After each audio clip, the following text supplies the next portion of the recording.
சனின்னு சொல்லும்போது இவங்களுக்கு பாக்கியாதிபதியா கூடி வராரு. ஸோ அப்படிப்பட்டவரு பாக்கியத்தை தராரா?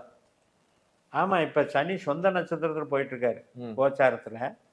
ஒருவேளை இவங்க ஜாதகத்தில் 8லயோ 12லயோ இருக்கிறவங்களுக்கு தான் சனி கஷ்டப்படுத்தும். ம். ஏன்னா பணப்பிரச்சனை இல்லை. ஏன்னா 2ல் தான் சனி நட்சத்திரம், 6ல் தான் சனி நட்சத்திரம், 10ல் தான் சனி நட்சத்திரம். அதனால் இப்போ சனி பயிற்சி பலன்கள்லேயே நம்ம சொல்லியிருப்போம், கும்பத்திலேருந்து மீனத்துக்கு வந்த பின்னால் ரொம்ப நல்லா இருப்பாங்க அப்படின்ட்டு. அது வந்து நல்லா நடந்துகிட்டு இருக்கும், தொழில் நல்லா நடக்கும். இப்போ வந்து ஒரு அக்டோபர் 3ஆம் தேதி அப்படியே வக்கரத்தில் குரு நட்சத்திரத்துக்கு வர்றாரு. பூரட்டாதி 4ஆம் பாதத்துக்கு வர்றாரு.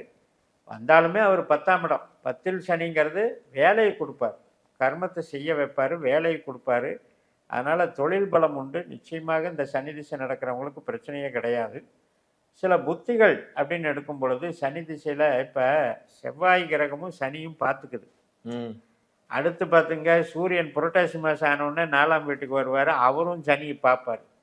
ஸோ இந்த மாதிரி சில பிரச்சனைகள் வந்து அந்த புத்திகள், இப்போ செவ்வாய் புத்தி நடக்குது, சூரிய புத்தி நடக்குது, சந்திர புத்தி நடக்குது, இந்த மாதிரி புத்திகள் நடக்கும்போது அது கொஞ்சம் பேக் அடிக்கும் வேலை செய்கிறதுல, சின்ன சின்ன தடங்கல்கள். ஏன்னா சனின்னா தாமதம் தானே, கொஞ்சம் லேட்டாக ஒரு காலாகாலத்துக்கு இது அனுப்ப வேண்டியதை அனுப்ப முடியல, குட்ஸு தயாரிக்க முடியல, இப்படி சில சிரமங்களை கொடுக்கும்.